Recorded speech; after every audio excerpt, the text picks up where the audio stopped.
नमस्कार दोस्तों। मैं myself Anil Kumar, working as a faculty in state university of performing and visual art in textile design department. I am going to have a live session of basic embroideries. As you all know that today in lockdown we are fighting with two types of enemies. One is uh, one is outside, which is known as COVID-19, and other things is inside, which is in the form of stress, anxiety, depression.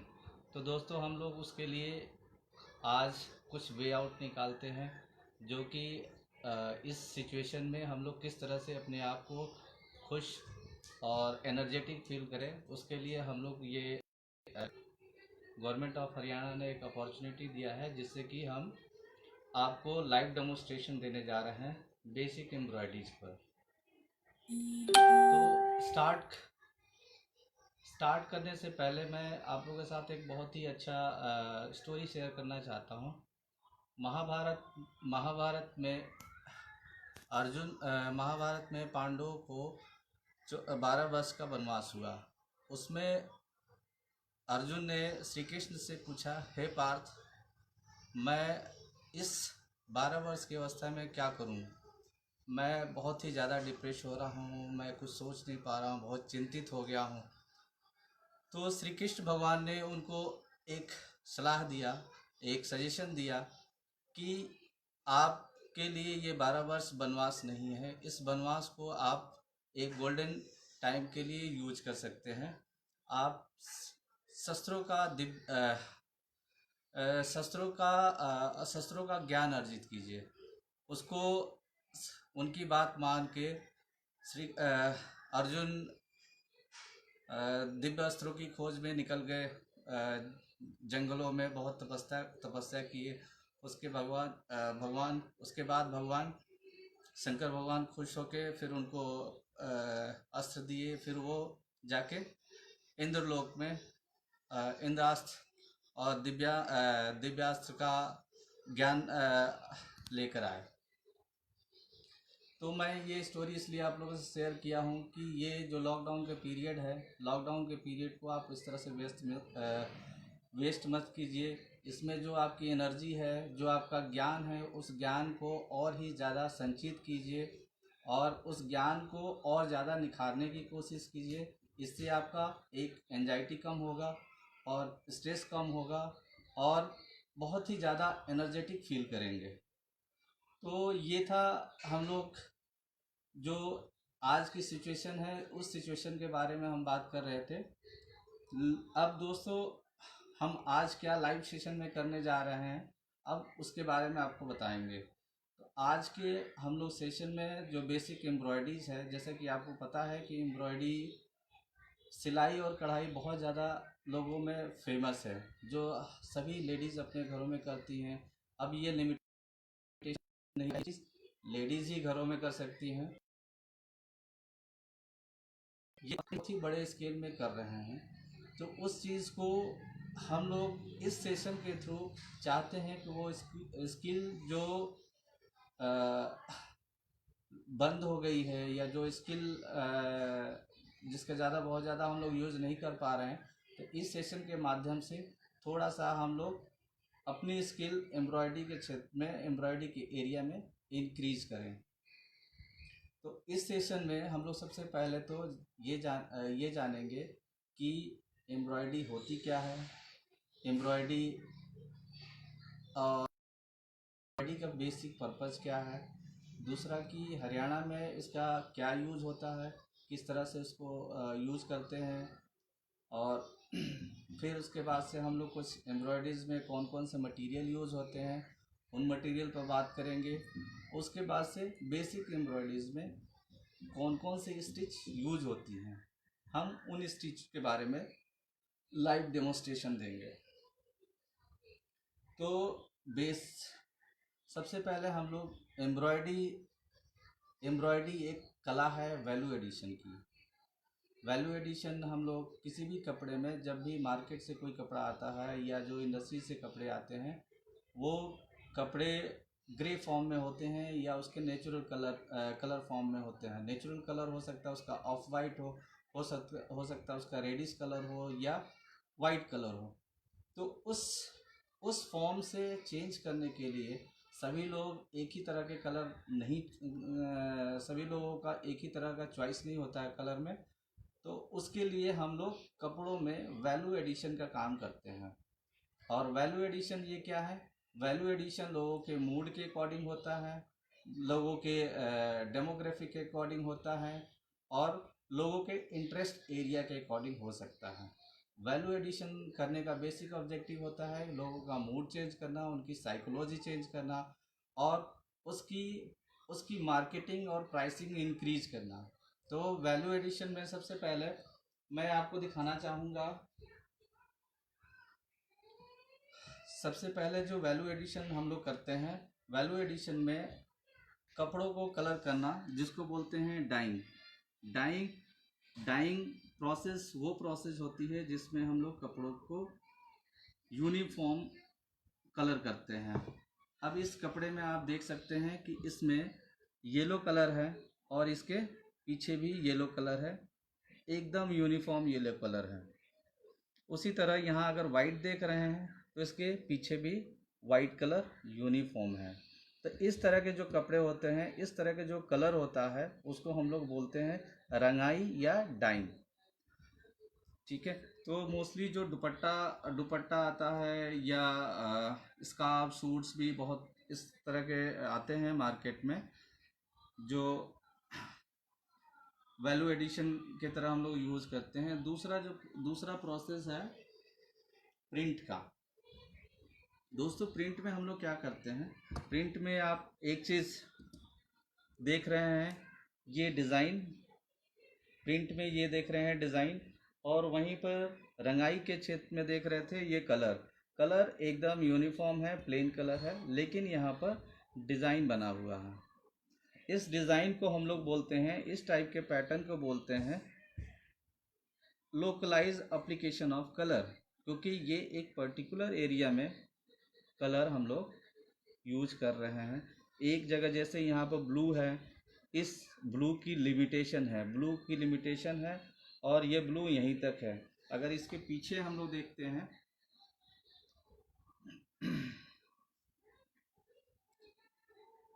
इस design के अगर back side हम जाते हैं इस fabric के, तो आप देखेंगे कि इसकी बैक साइड में डिज़ाइन एक ही तरह के कलर में नहीं है। जैसा इफ़ेक्ट फ्रंट साइड में है इसके बैक साइड में वो इफ़ेक्ट नहीं है।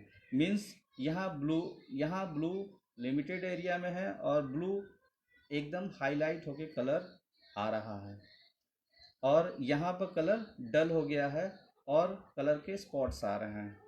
तो इस तरह के जो डिज़ाइन होते हैं या इस तरह के जो वैल्यू एडिशन होता है कपड़े में, उसको हम लोग बोलते हैं प्रिंटिंग एक फॉर्म है जो कपड़ों में हम लोग वैल्यू एडिशन के लिए करते हैं। आज की डेट में प्रिंटिंग बहुत ज़्यादा पॉपुलर हो गया है सभी लोगों के बीच में। दूसरा होता है जिसकी हम लोग आज बात करने वाले हैं, एम्ब्रॉयडरी बेसिकली क्या होता है? एम्ब्रॉयडरी इज कलर डेकोरेशन का। इससे हम लोग स्टिचिंग थ्रेड के थ्रू, इसमें जैसे देख रहे हैं कि ये ब्लैक कलर है और ये ब्लू कलर है, और इसके थ्रू हम लोग कोई डिज़ाइन बनाते हैं। एम्ब्रॉयडरीज में हमेशा थ्रेड यूज़ होता है जिसके थ्रू हम लोग कलर यूज़ करते हैं। एम्ब्रॉयडरी एक डेकोरेशन का, कपड़े के डेकोरेशन का फॉर्म है, जैसे कि डाइंग और प्रिंटिंग।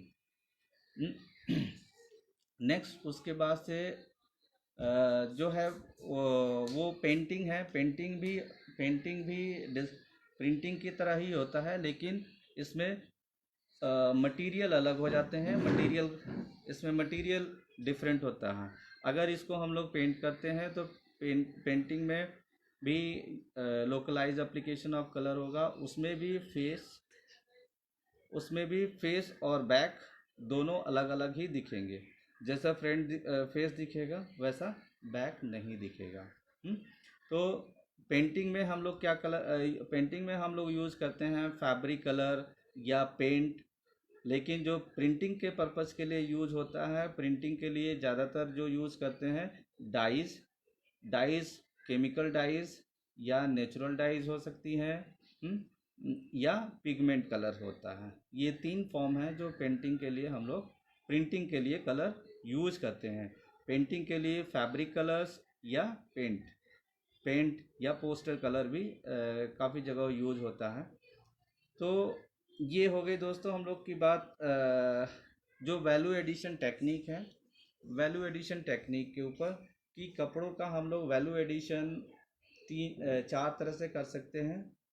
वो है एक तो है डाइंग, जिसको हम लोग कपड़ों को रंगते हैं, रंगना रंग के उसमें वैल्यू एडिशन करते हैं। दूसरा है प्रिंटिंग, जिसमें हम लोग कपड़ों को एक पर्टिकुलर लोकलाइज जगह पर, जैसे जहाँ डिज़ाइन बना दिए उसी जगह पर हम लोग कलर अप्लाई करते हैं। कलर भी नेचुरल कलर हो सकता है या सिंथेटिक कलर्स हो सकते हैं या पिगमेंट हो सकता है। प्रिंटिंग प्रोसेस में प्रिंटिंग प्रोसेस में फेस कपड़े का जो फ्रंट होता है और जो बैक होता है दोनों डिफरेंट होते हैं। फ्रंट हमेशा आपको हाईलाइट होके कलर दिखेगा और बैक में उस तरह के इफ़ेक्ट नहीं आते हैं। तो इस तरह आप कभी भी मार्केट में जाएंगे तो बहुत ही ईजिली किसी भी कपड़ों को पहचान लेंगे कि वो डाइंग का कपड़ा है या प्रिंटिंग का कपड़ा है या पेंटिंग का है या एम्ब्रॉयडरिंग का है। सो अब पेंटिंग में भी इफेक्ट जैसा डाइस की तरह ही होता है। और एम्ब्रॉयडरी में हम लोग डेकोरेशन फैब्रिक का डेकोरेशन हम लोग धागे के थ्रू करते हैं। जैसे कि आपको मैंने बताया कि इसमें ब्लैक कलर है, इसमें गोल्डन कलर है, इसमें ये है स्काई कलर है। तो दोस्तों ये रहा, हम लोग बात कर लिए कि फैब्रिक का वैल्यू एडिशन कैसे करते हैं। वैल्यू एडिशन करने से हम उसका क्या बेनिफिट है। वैल्यू एडिशन करने से हमारा साइकोलॉजी चेंज हो जाता है, हमारा मूड चेंज होता है।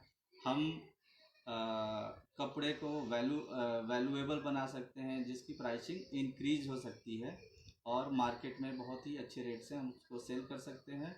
और हम लोग वैल्यू एडेड अगर फैब्रिक कोई कपड़ा यूज़ करते हैं तो बहुत ही ज़्यादा एनर्जेटिक और कंफर्टेबल फील करते हैं। ठीक है, तो नेक्स्ट अब हम लोग एम्ब्रॉयडरीज क्या होती है उस पर बात करने जा रहे हैं। एम्ब्रॉयडरीज बेसिकली बताया मैंने कि एम्ब्रॉयडरीज हम लोग थ्रेड के थ्रू करते हैं। धागों के यूज़ से किसी भी कपड़े के सरफेस को डेकोरेट करना वो एम्ब्रॉयडरीज कहलाती है। तो एम्ब्रॉयडरीज जैसे आप हर एक स्टेट का अलग अलग क्राफ्ट होता है। तो एम्ब्रॉयडरी जो है स्किल हमारी बहुत ट्रेडिशनल स्किल है। आप देखते होंगे दोस्तों कि लेडीज़ घरों में बैठ के धागों से कुछ न कुछ बनाती रहती हैं। उस कला को हम लोग बोलते हैं एम्ब्रॉयडरी। उस कला को एम्ब्रॉयडरी बोलते हैं। ठीक है, तो एम्ब्रॉयडरी हर स्टेट का अपना अपना एक ट्रेडिशनल आर्ट है। हर स्टेट का ट्रेडिशनल आर्ट है। उसमें जैसे अगर हम वेस्ट बंगाल की बात करें तो वेस्ट बंगाल में कांथा स्टिच बहुत ज़्यादा फेमस है। आपको मैं कुछ विजुअल्स दिखाना चाहूँगा ताकि इजीली समझ में आ जाए।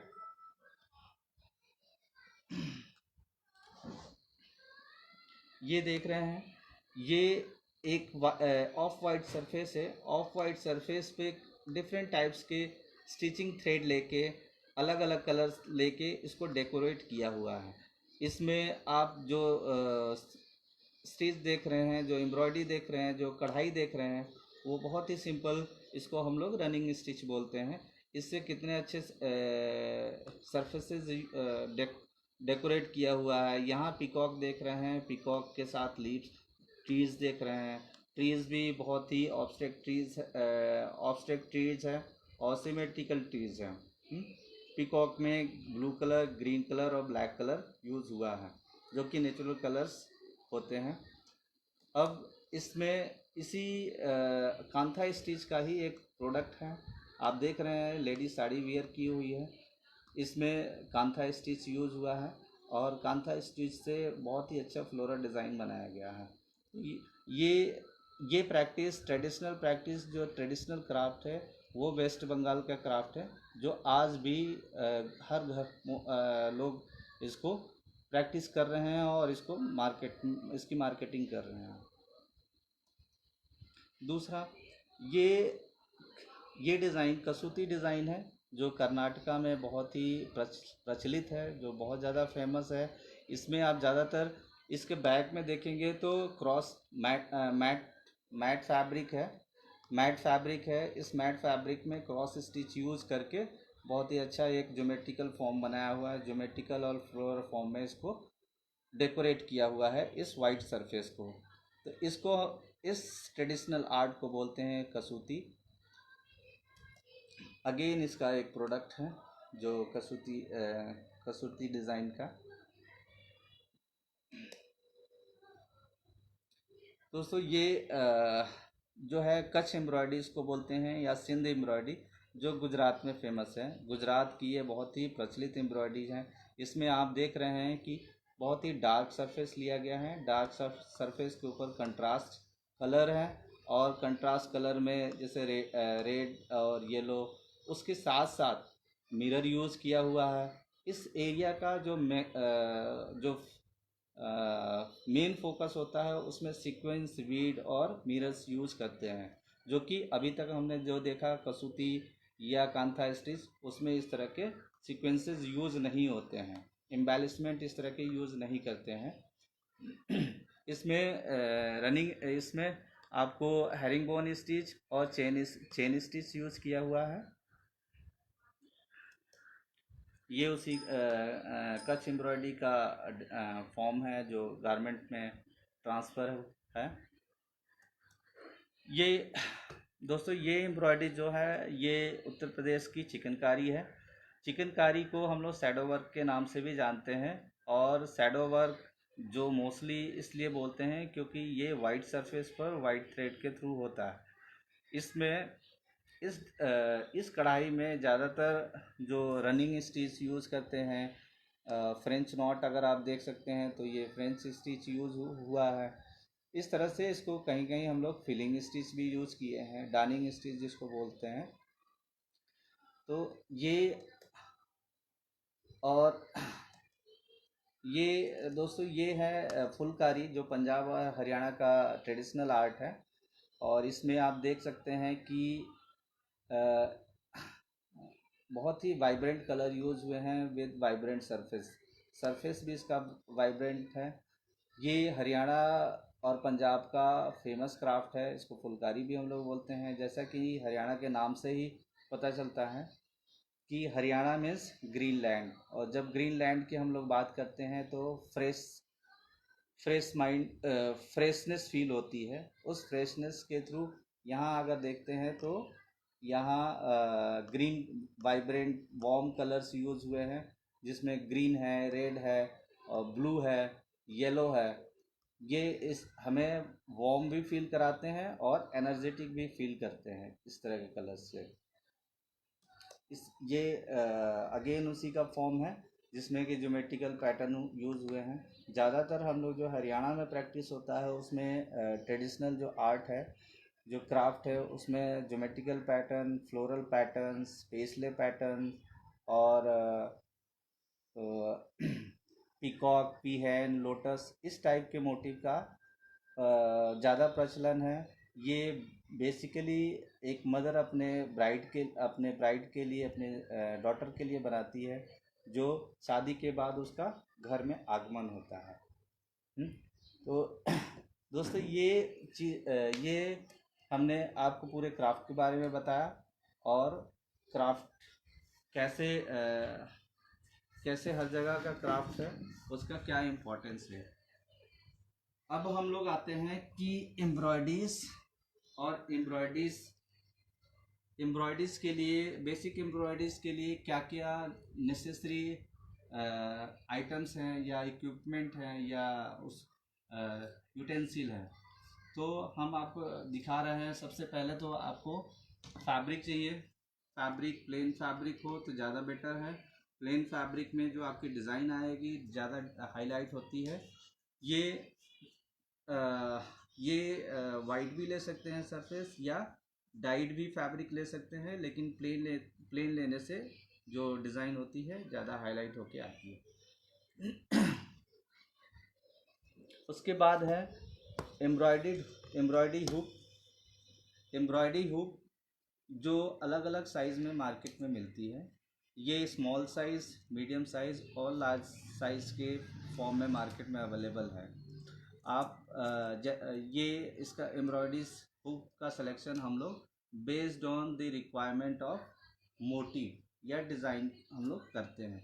अगर छोटी डिज़ाइन है तो उसके लिए हमें छोटा फ्रेम चाहिए, अगर उससे बड़ी डिज़ाइन है तो हमें मीडियम फ्रेम चाहिए, या ज़्यादा बड़ी डिज़ाइन है तो उसके लिए हमें लार्ज फ्रेम चाहिए। उसके बाद से आपको एम्ब्रॉयडरी थ्रेड जो मार्केट में इस तरह से अवेलेबल है। ये डिफरेंट स्टैंड में आती है। सिंगल, इसका अगर देखेंगे तो ये सिंगल स्टैंड में नहीं है, ये मल्टीपल स्टैंड में आता है। लेकिन इसकी स्पेशलिटी ये होती है कि ये बहुत ही शाइनिंग थ्रेड है, और मल्टीपल स्टैंड में होने की वजह से इससे हमारी डिज़ाइन बहुत ही ज़्यादा हाईलाइट और भर के आती है। बट लॉकडाउन होने की वजह से हमारे पास और आपके पास, सभी लोगों के पास एक मटेरियल का लिमिटेशन है। जो घरों में अवेलेबल है हम उन्हीं सब चीज़ों को यूज़ करके बनाएंगे। आज जो डेमोस्ट्रेशन है उन्हीं को यूज़ करके हम लोग देखेंगे। तो हमारे पास ये एम्ब्रॉयडरी थ्रेड सिंगल कलर में अवेलेबल था, तो हम बहुत ज़्यादा इसका यूज़ नहीं करेंगे।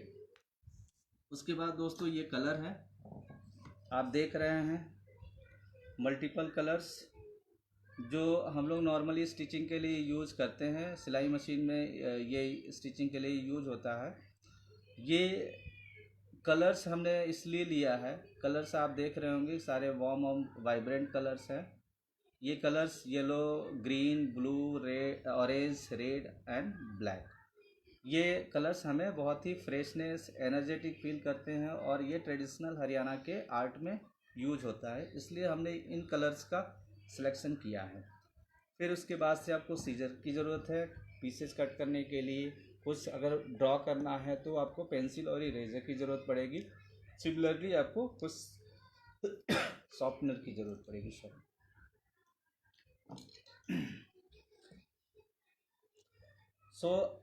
हम लोग अब स्टार्ट करते हैं अपना सेशन बेसिक एम्ब्रॉयडरीज का। इसमें सबसे पहले हम अपने जो फैब्रिक है उस फैब्रिक को इस फ्रेम पर फिट करेंगे या अरेंज करेंगे। इसके अरेंजमेंट के लिए क्या होता है, सबसे पहले आप अपने हुक को नीचे रखिए, उसके ऊपर फैब्रिक रखिए। फैब्रिक को प्रॉपर तरह से रखना है। फिर ये एम्ब्रॉयडरी हुक का स्क्रू है, इसको आप लूज करके रखिए सो दैट कि इजली फ्रेम पर बैठ जाए। राइट दोस्तों, जब भी आप फ्रेम को इस पर लगाएं फैब्रिक पर, तो हमेशा ध्यान रखें कि ये स्क्रू इसका टाइट रखें सो दैट कि फैब्रिक इधर उधर हिले ना और टाइटली फिट रहे। इसको मैं प्रॉपर टाइट फिट कर दे रहा हूँ, और कम्प्लीटली इसको सभी तरह से इक्वल स्ट्रेच होना चाहिए।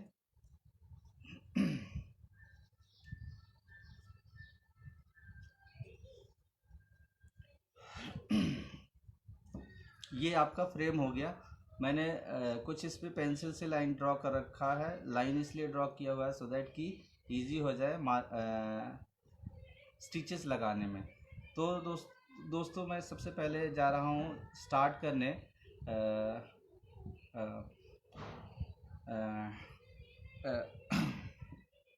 रनिंग स्टिच से।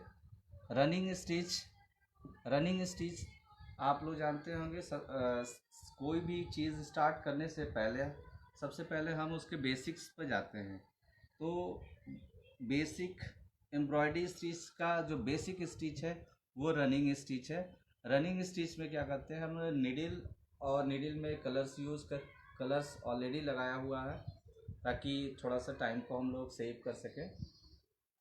अब हम लोग रनिंग स्टिच यूज़ करने जा रहे हैं। रनिंग स्टिच कैसे करना है, सबसे पहले आप एम्ब्रॉयडरी और नीडल को आप इस तरह से होल्ड करें। होल्ड करने के बाद सबसे पहले फ्रेम के इनर साइड से या बैक साइड से नीडल को आप ऊपर इस तरह से निकालें। ठीक है, निकालने के बाद नेक्स्ट जो है पॉइंट, उस पॉइंट से नीडल उसके फ्रंट एम्ब्रॉयडरी हुक के फ्रंट पर, देन आप देख रहे होंगे। ठीक है, फर्स्ट स्टिच आप देख रहे हैं, फर्स्ट स्टिच यहाँ पर लग गया। ऐसे ही हमें पूरे इसमें यूज़ करना है।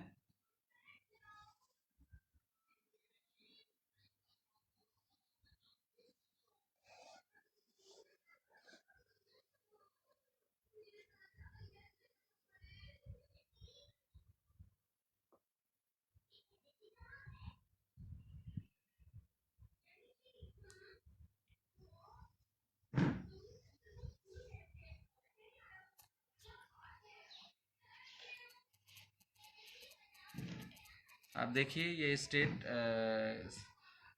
में एम्ब्रॉयडरी स्टेट रनिंग स्टिच हम लगा रहे हैं। एक स्टेप इसको हमेशा एक स्टेप ड्रॉप करके दूसरे स्टेप पे हम फिल कर देंगे। तो इस तरह से आपका कंटिन्यूअस एम्ब्रॉयडरीज लग जाएंगे, थ्रेड आ जाएगा।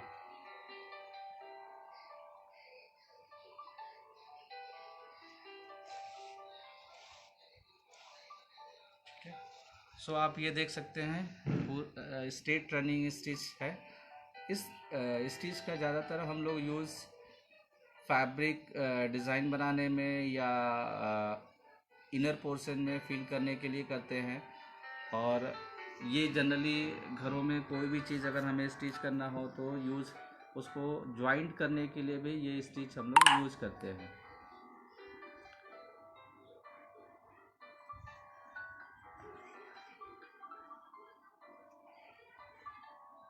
इसको लॉक करने के लिए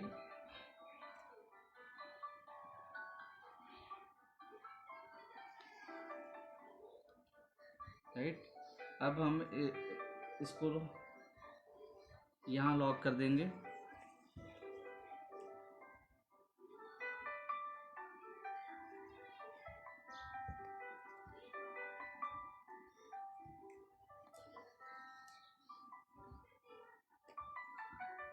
लॉक करने के बाद थ्रेड रिमूव करने के लिए सीजर यूज करते हैं और इसके बैक साइड में हम थ्रेड को कट कर देंगे। सो आप देख रहे हैं कि ये पर्पल कलर में रनिंग स्टिच आ गया है।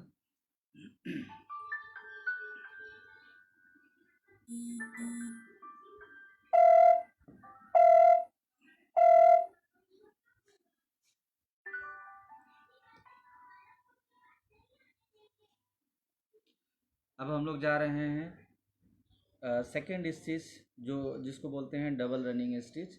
डबल रनिंग स्टिच के लिए डबल रनिंग स्टिच का ज़्यादातर जो यूज़ होता है रिवर्सिबल फैब्रिक या रिवर्सिबल डिज़ाइन बनाने के लिए यूज़ करते हैं।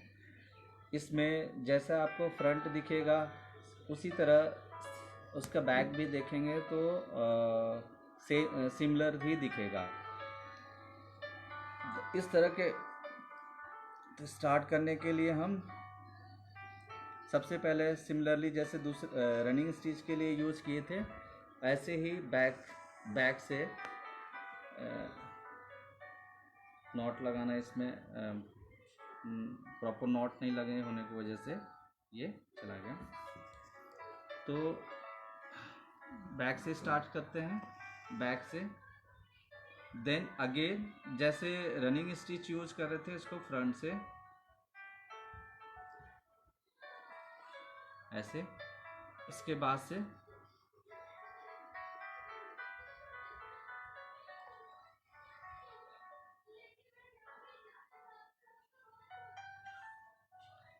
इसको कंटिन्यूअस रनिंग स्टिच की तरह हम इसको फिल कर देंगे। फर्स्ट पहले रनिंग स्टिच लगाएंगे कंप्लीटली।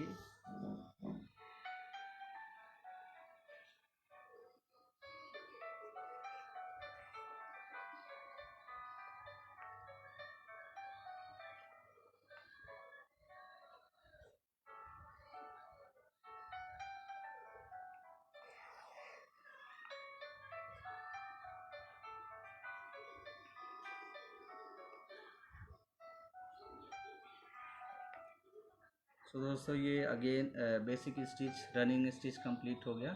अब इसके डबल रनिंग के लिए हम क्या करेंगे, एम्ब्रॉयडरी फ्रेम को हम अपोजिट साइड से रोटेट कर देंगे, एम्ब्रॉयडरी फ्रेम को रोटेट कर देंगे। अब जो पहले हमारा फेस हैंड पर होता था, उसको हम अब रोटेट करके सेकेंड साइड को ले लेंगे। अब इसमें क्या करना है कि इसको अगेन हम जहाँ जहाँ अनफिल्ड एरिया है, उस अनफिल्ड एरिया को हम स्टिच के थ्रू फिल कर देंगे। ये देख सकते हैं, ये पोर्शन अनफिल्ड है, ये फील्ड है। अल्टरनेट ऑर्डर पर Anfield field, Anfield field, Anfield field ऐसे है। तो जो भी अनफिल्ड एरिया है, उस अनफिल्ड एरिया को हम इसको फिल कर देंगे।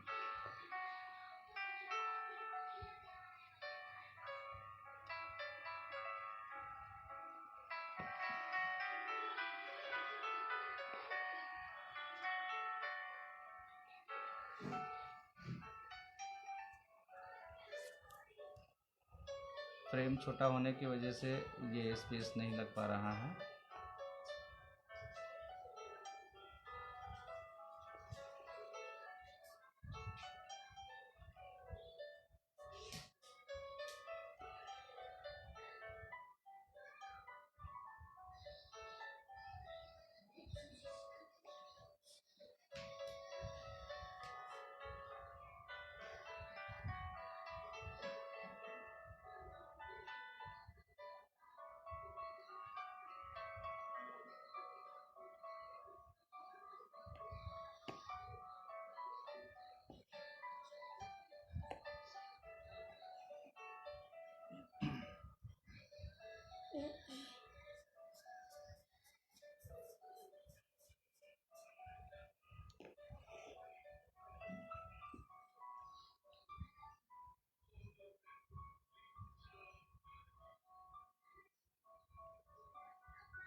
सो ये देख सकते हैं कि आपका पूरा कंप्लीट, ये सरफेस पूरा कंप्लीट हो गया। इस जैसे ये यहाँ पर रनिंग स्टिच देख रहे थे, रनिंग स्टिच में एक सरफेस फील्ड है, दूसरा सरफेस लेफ्ट है।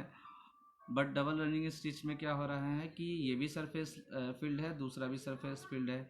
और इसके अगर बैक साइड से, अगर फ्रेम के बैक साइड से या फैब्रिक के बैक साइड से हम जाते हैं, तो देखते हैं कि सिमिलर इफेक्ट आया हुआ है। तो अगर कोई कपड़ा है जिसको हम लोग रिवर्सिबल बनाना चाहते हैं, तो इस तरह का एम्ब्रॉयडरीज का हम यूज कर सकते हैं, इस तरह की कढ़ाई स्टिचेस का यूज कर सकते हैं।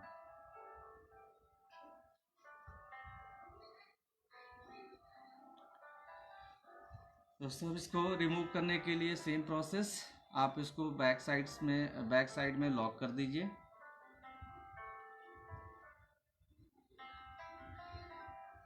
लॉक करने के बाद सीजर से इसको कट कर दीजिए।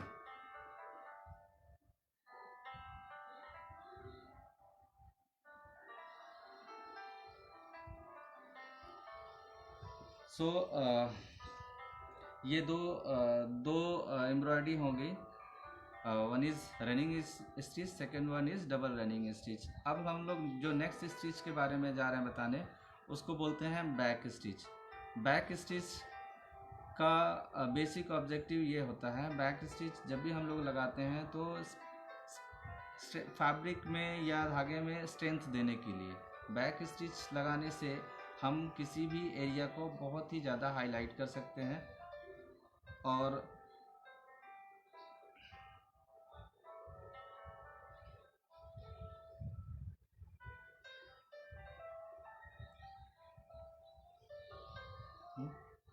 सिमिलरली जैसे दूसरे स्टिच या स्टार्ट करते हैं वैसे ही ये भी है। फर्स्ट डबल रनिंग स्टिच की तरह ही हमें रनिंग स्टिच की तरह ही थ्रेड यूज़ करना है। उसके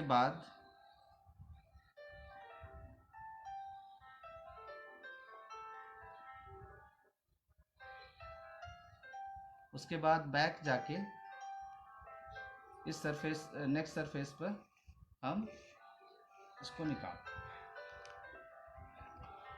ठीक है। अब हमेशा आप देख रहे हैं कि हम पहले फ्रंट जाते थे, अब हम बैक आ रहे हैं। बैक में हम नेक्स्ट स्टेज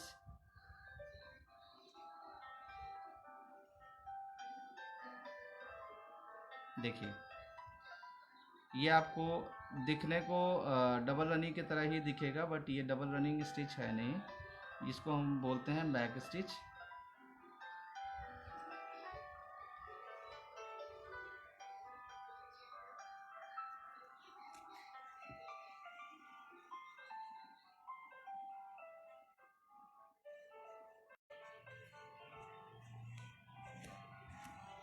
ऐसे पूरे लाइन को हम लोग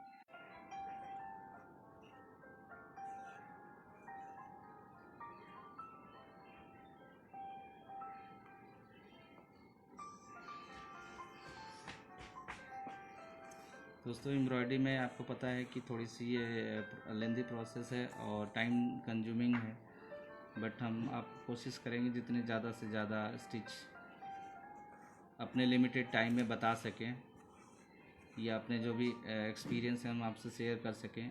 बहुत से हमारे पार्टिसिपेंट ऐसे भी होंगे जो ये सब चीज़ें जानते होंगे, लेकिन ये ऐसा टाइम है जिस चीज़ को हम लोग रिवाइव कर सकते हैं, अपने स्किल पर और ज़्यादा फोकस होके इम्प्रूव कर सकते हैं। आप देख रहे हैं ये बैक स्टिच, एक step front and then back, एक step front and then back.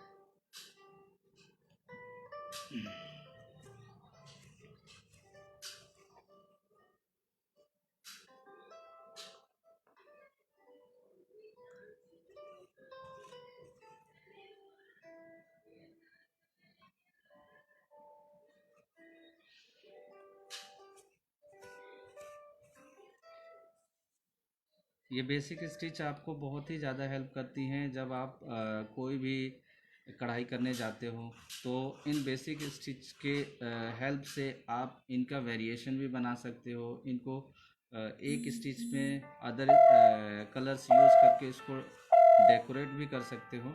But embroideries के अगर बेसिक स्टिच आपको नहीं आती तो आप वो चीज़ नहीं कर सकते। ये वैसे ही प्रोसेस है जैसे आपको स्टेयर्स पर चढ़ने के लिए फर्स्ट स्टेयर्स पर चढ़ना ज़रूरी होता है, आप डायरेक्टली लास्ट स्टेयर्स पर नहीं चढ़ सकते। बेसिक स्टिच वैसे ही हैं।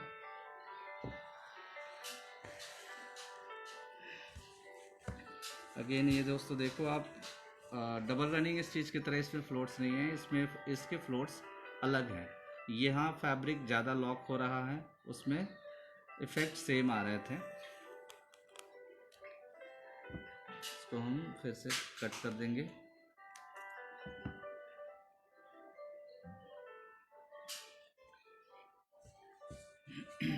तो ये देख सकते हैं 3 स्टिच, रनिंग स्टिच और double running stitch and back stitch. अब हम लोग जो 4th स्टिच है हम लोग जा रहे हैं करने, जिसको बोलते हैं स्टेम स्टिच।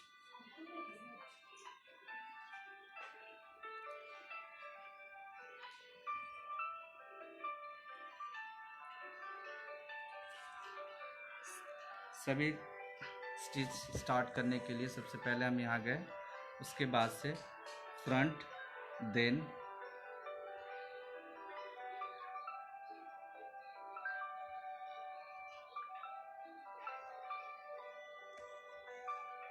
ये आ गए। अब यहाँ आप देख सकते हैं कि ये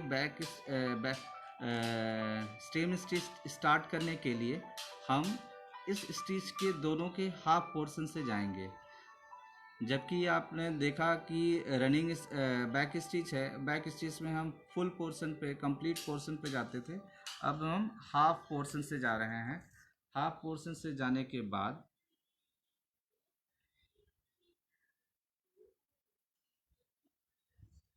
ये आ गए, फिर अगेन इसके हम हाफ पोर्शन से जाएंगे।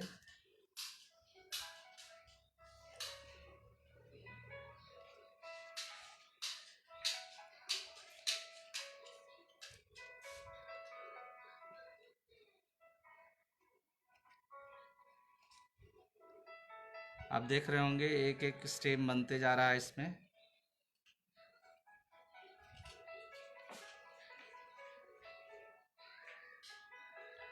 दोस्तों हम इस स्टिच का यूज़ ज़्यादातर हम किसी भी आउटलाइन को आउटलाइन करने के लिए यूज़ कर सकते हैं, और आउटलाइन ही बहुत अच्छा इससे आउटलाइन दिखता है, और वो आउटलाइन में बहुत ज़्यादा स्ट्रेंथ भी होता है। तो इस तरह की जो स्टिचेज हैं ज़्यादातर आपको एक सॉलिडिटी देने के लिए, एक क्लियर डिमार्केशन देने के लिए यूज़ होती हैं।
ये देखिए स्टेम स्टिच कंप्लीट हो गया। ये आप रनिंग स्टिच, डबल रनिंग और बैक स्टिच से डिफरेंट देख रहे होंगे। इसमें बहुत ज़्यादा क्लियर, ये लाइन बहुत ज़्यादा क्लियर है। ये स्टीम की तरह हमें एक पोर्शन पर लिफ्ट कर रही है। अब इसको हम कट करके रिमूव कर देंगे।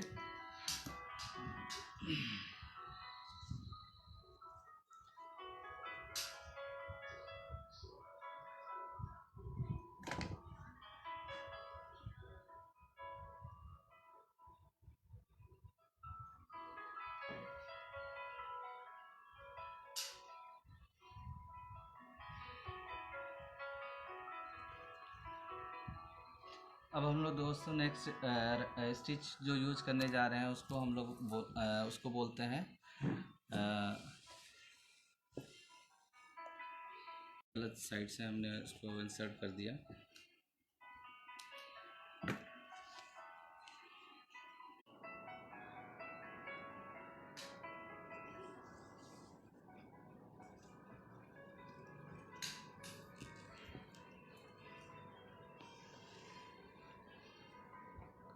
ये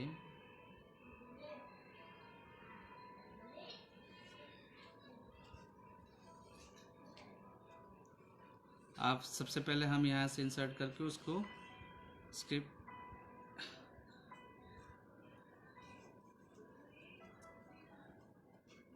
नहीं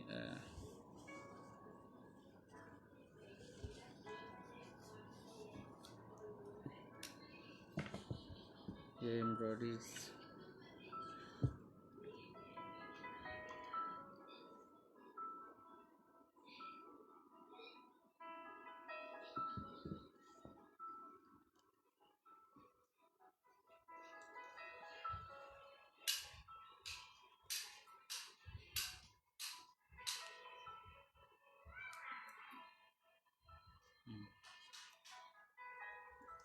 तो ये देख सकते हैं कि पहले हमने सबसे पहले क्या किया, जैसे नॉर्मल थ्रेड इंसर्ट करते हैं उसी तरह हमने थ्रेड इंसर्ट करके उसके down the line second line में हम सेकेंड लाइन से फर्स्ट लाइन तक जाएंगे। ये देखिए, और इस थ्रेड को हमेशा हम डाउन लेकर आएंगे। इससे क्या होगा, आपका एक लूप बन जाएगा।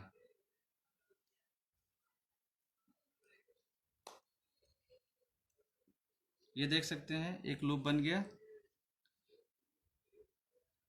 इसको हम लोग ऐसे ही कंटिन्यू इस प्रोसेस को करते रहेंगे, जिससे कि एक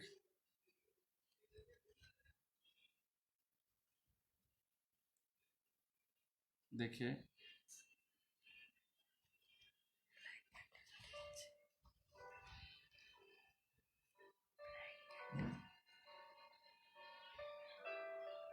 ये ब्लैंकेट स्टिच, इसको हमेशा हम इस साइड से इस फिंगर से होल्ड करके रखेंगे, सो दैट कि उसकी लेंथ और जो लूप की लेंथ हो वो शॉर्ट ना हो।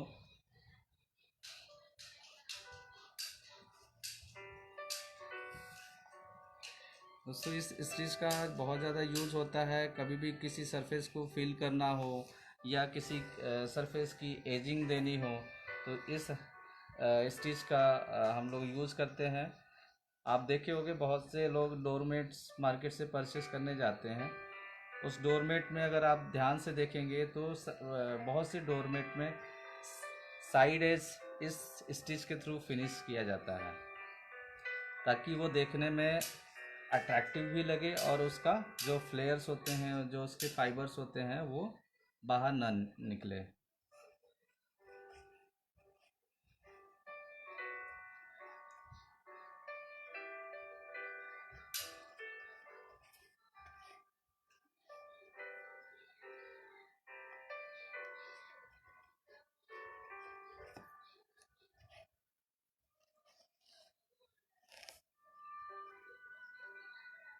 आप देख लीजिए, ये जो हमने प्रोसेस स्टार्ट किया था उसी प्रोसेस को कंटिन्यू इसको करके कंप्लीट फिल कर देंगे।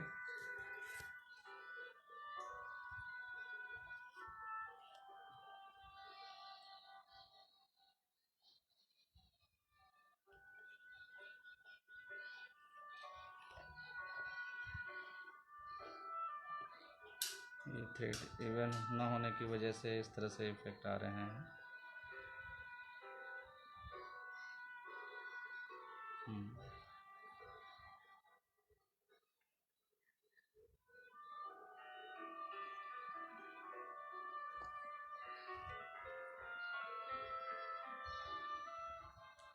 दोस्तों ये स्टैंड ना होने की वजह से, इक्वल ना होने की वजह से इस तरह से आ रहे हैं। जो एम्ब्रॉयडरी थ्रेड है वो कम्प्लीटली से इक्वल स्टैंड होता है।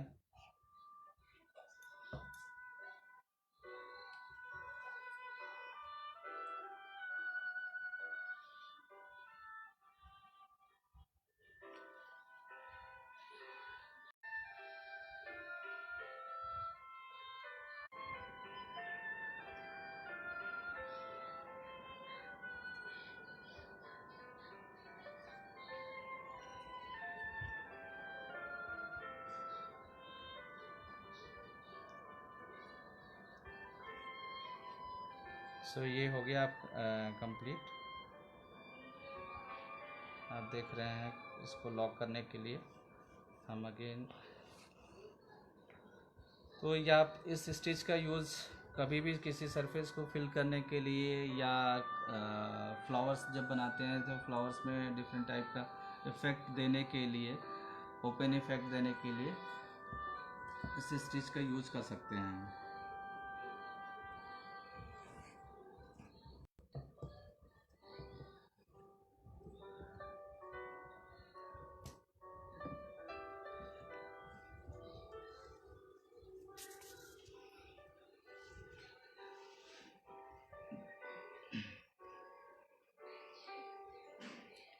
दोस्तों हमने अब नेक्स्ट स्टिच जो यूज़ बनाने जा रहे हैं उसको बोलते हैं हेरिंग बोन। इसको हम थोड़ा सा फ्रेम को और लूज कर लेंगे और इस थोड़ा सा आगे इसको, ताकि स्पेस हमें मिल जाए।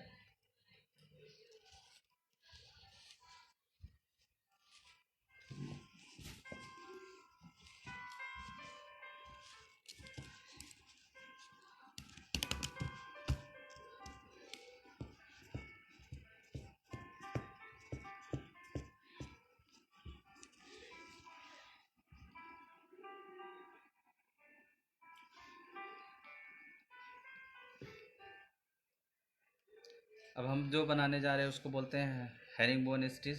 हेरिंग बोन स्टिच का भी जो यूज होता है ज़्यादातर हम सरफेस को फिल करने के लिए ही करते हैं। और हेरिंग बोन जो नाम आया है ये डिराइव हुआ है फिश बोन से। अगर आप फिश का अगर बोन देखते हैं तो इस तरह के एंगल्स, इस तरह के आपको दिखेगा। तो इसको हम लोग, इसलिए इसका नाम हेरिंग बोन रखा गया है। तो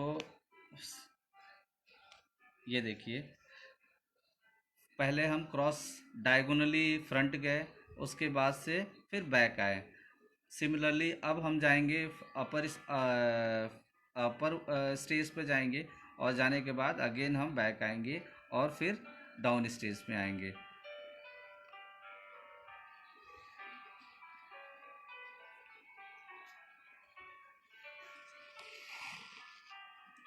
ये देखिए अब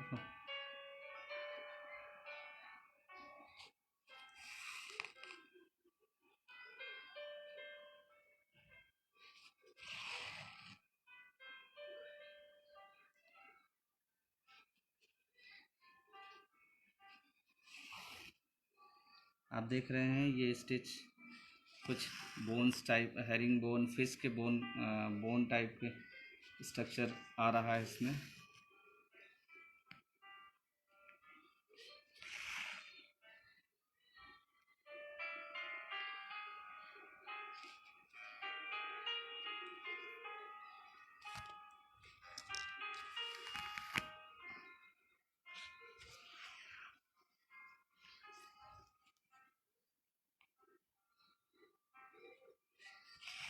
इसको हम completely इस तरह से सरफेस फिल कर लेंगे। आप ये देख रहे हैं, थोड़ा मैं फास्ट सरफेस फिल कर रहा हूँ, क्योंकि आपको पता है कि हमारे पास टाइम के भी रेस्ट्रिक्शन होते हैं और ये प्रोसेस जो है टाइम कंज्यूमिंग प्रोसेस है।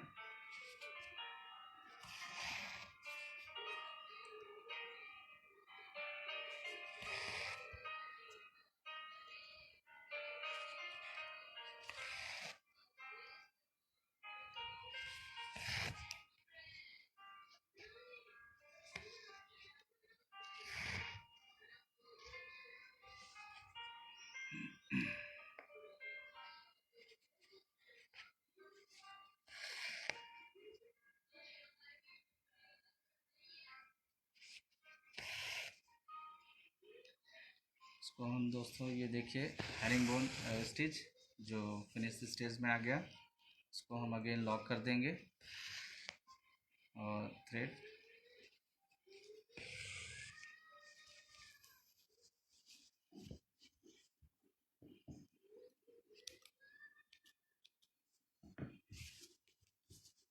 फ्रेंड्स, अभी तक हम लोगों ने जो देखा है ज़्यादातर ये नेक्स्ट जो है ये हेरिंग बोन स्टिच। अब हम लोग जो करने जा रहे हैं उसको लेडीज जो डेजी स्टिच है, इसका ज़्यादातर यूज़ जो फ्लावर्स बनाने के लिए यूज़ करते हैं। आप इसको फर्स्ट सबसे पहले हम इक्वल सरफेस देने के लिए राउंड ड्रॉ कर लेते हैं, ताकि जो फ्लावर का शेप हो वो प्रॉपर आए। अदरवाइज़ क्या होता है कि फ्लावर्स के शेप प्रॉपर नहीं आते हैं, तो हमने पेंसिल यूज़ करके इसको बना लिया है। अब हम क्या करते हैं,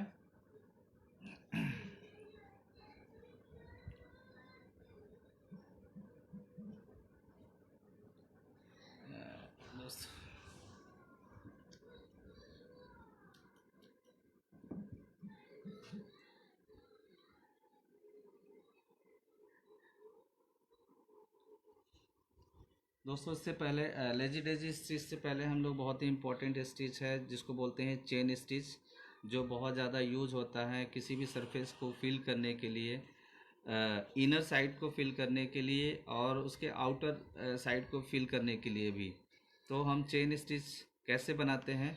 फर्स्ट आप इनर सरफेस फैब्रिक के इनर सरफेस से थ्रेड इंसर्ट किए, उसके बाद से जहाँ से थ्रेड इंसर्ट किए हैं वहीं पर हम नीडल ले जाते हैं। नीडल ले जाके अंदर से नीडल लेके हम अपर सरफेस पर ले आते हैं। अपर सरफेस पर लाने के बाद इस थ्रेड को हम राइट हैंड से पुल करते हैं और इसको एक लूप फॉर्म में बना देते हैं। लूप फॉर्म की वजह से यहाँ पर देखेंगे आप एक कर्वलिनियर लूप क्रिएट हो जाता है। और अगेन अब इसको एक्सटेंड करने के लिए इसके बैक से हम ले जाएंगे थ्रेड और अगेन हम इस चीज़ को एक्सटेंड कर देंगे। चेन स्टिच बन रहा है। ये साइकिल के चेन या मोटर व्हीकल में जो यूज होते हैं चेन, उस तरह के चेन की तरह ये बनता जा रहा है।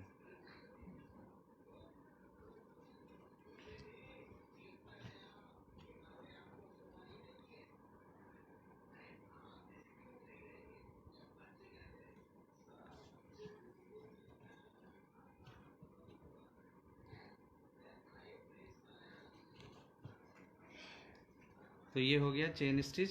इसको हम अगेन लॉक कर देंगे यहाँ से। आगे दूसरे स्टिच चेक देखने के लिए हम इसको इतने में ही कंप्लीट कर दिए।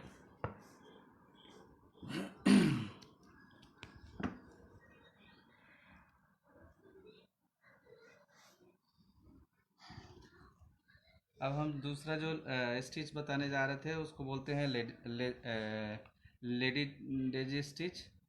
पहले डाउन से गए, उसके बाद से हम इस पर इसको अगेन चेन की तरह ही बनेगा। ये देखिए चेन बना लिए जैसे हम पहले चेन स्टिच बना रहे थे, उसके बाद से यहाँ इसी पोर्शन पर हम लॉक कर दे रहे हैं।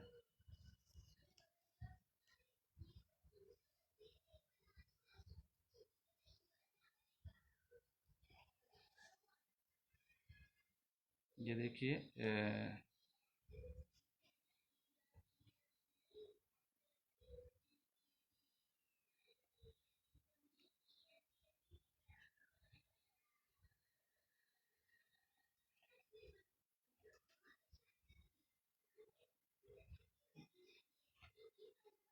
थ्रेड इंटेंगल हो गया। इसको कट करके रिमूव कर देंगे तो थ्रेड इंटेंगल हो गया है।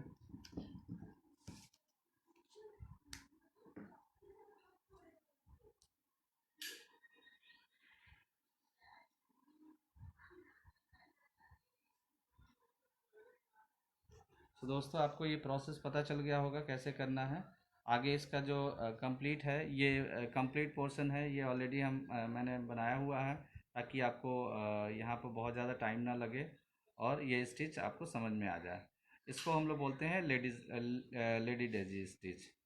मैं और आपको दिखा दे रहा हूँ यहाँ पर एक पोर्शन इसका कंप्लीट करके। ये देखिए इसको यहाँ पर चेन बनाने के बाद यहाँ लॉक कर दिए। अगेन इसका पोर्शन ऐसे करने के बाद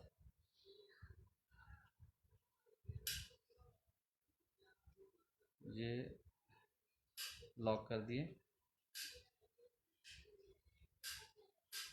तो आप देख लिए ये हाफ होने के बाद से ये कंप्लीट इस तरह की आपको स्टिच दिखने लगेगा, जिसको हम लोग लेडी स्टिच बोलते हैं। ये ज़्यादातर आपको फ्लावर्स बनाने में यूज़ होता है।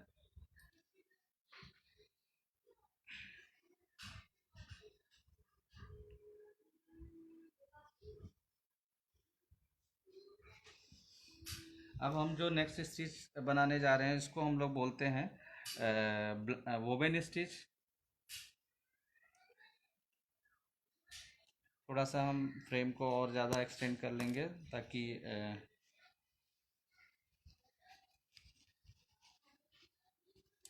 ये सभी स्टिच आ जाएं एक साथ।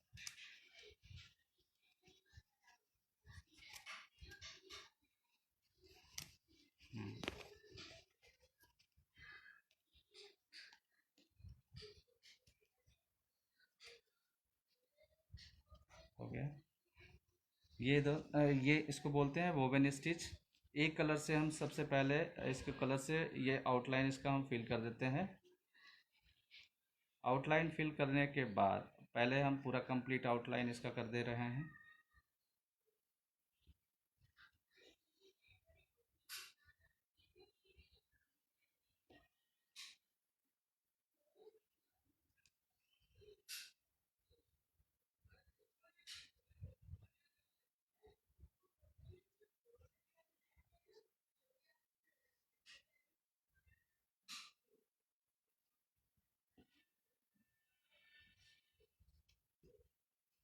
ये देखिए, ये इस तरह से आपको सरफेस दिखने लगेगा।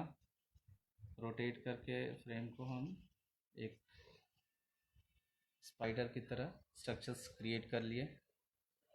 दोस्तों आप देखे होंगे स्पाइडर में भी इस तरह के इंटरलेसमेंट आपको दिखेगा।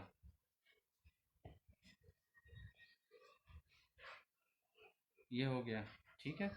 इस तरह का अब हम जो नेक्स्ट कलर यूज़ करेंगे उससे फिलिंग के लिए फिलिंग पर्पस के लिए हम वो कलर यूज़ करेंगे ताकि सरफेस को फिल कर सकें।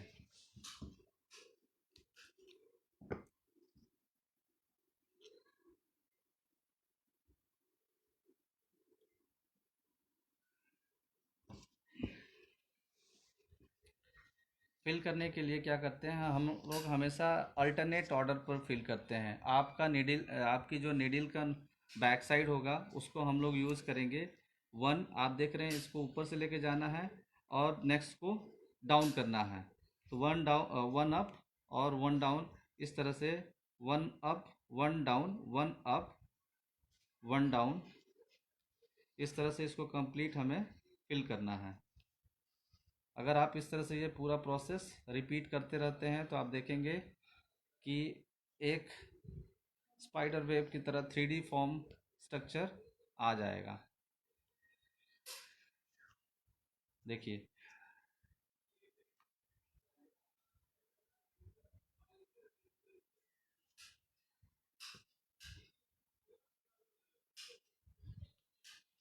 दोस्तों ये स्टार्टिंग में आपको नहीं पता चलेगा, जैसे जैसे आप इसको फिल करते जाएंगे तो ये 3 डायमेंशनल इफेक्ट आपको दे देगा और इम्बोज होके एक फ्लोरल इफेक्ट आ जाएगा। सो ये प्रोसेस इस तरह से कंप्लीट होके ये आपको इस तरह से दिखने लगेगा। आप इसको देखिए, ये कंप्लीट प्रोसेस सेम प्रोसेस है जो इंटरलेस होने के बाद इस तरह से 3D फॉर्म में दिखेगा। मैं इसको यहीं फिनिश करता हूँ। आपको नेक्स्ट स्टिच जो है, जिसको सैटिन स्टिच बोलते हैं, वो मैं बताने जा रहा हूँ।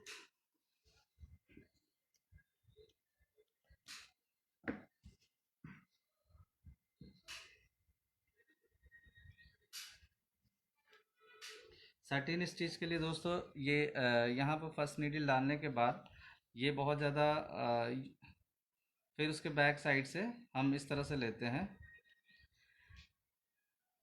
यहीं से ये अब ये फिलिंग की तरह इस तरह से थ्रेड यूज आ जाएगा। मैंने वहाँ आपको ग्रीन कलर से दिखाया है, जबकि फाइनल रिपीट रेड कलर से दिखाया है। तो आप देख सकते हैं कि ये इस तरह से इफ़ेक्ट कंप्लीट होने के बाद से दिखेगा। तो रेड जो है ये सैटिन स्टिच का एग्जांपल है और आपको कंप्लीटली इस तरह से यूज़ हो दिखेगा। जो ज़्यादातर आपको इसको डार्निंग स्टिच भी बोलते हैं और फिलिंग स्टिच भी बोलते हैं, या हिंदी में इसको भरवा स्टिच भी बोलते हैं। फूल बनाने के लिए बहुत ज़्यादा ये स्टिच यूज होता है।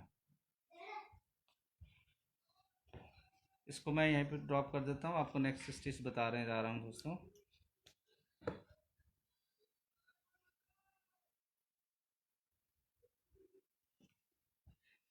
ये इसको हम लोग बोलते हैं button whole stitch. Button whole stitch के लिए क्या करना है, सबसे पहले थ्रेड निकाले, उसके बाद से हम इस पोर्शन पे गए और इस पोर्शन के साथ ही हम फिर बैक साइड से यहाँ जो नेक्स्ट पॉइंट बना हुआ है इसको लूप बना देंगे। लूप बनाने के बाद हम अगेन इसको ऐसे ही रोटेट करते रहेंगे। रोटेट करने के बाद आपको एक बटन लाइक शेप आपको दिख जाएगा।